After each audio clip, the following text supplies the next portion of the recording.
These are Jamaica flowers. We use it to make Jamaica tea. It's a delicious tea that is very good for reducing fevers and for hot weather. It's a natural refrigerant, so it keeps you cool from the inside out. We're using about half a gallon of water that we're going to be boiling. Okay, the water has finished boiling. We turned it off, and now we're going to add 1 cup of Jamaica petals. So we're going to steep them for about 15 minutes,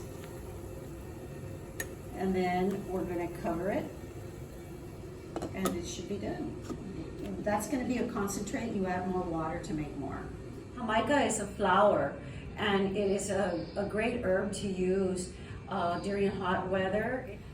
Basically steeped, it's never boiled. We're going to cover it and let it steep for about 15 minutes, and you can serve this hot or cold, and you can sweeten it or not with natural sugars like piloncillo or honey, whatever you prefer. Now we have a nice ice cold glass of Jamaica tea.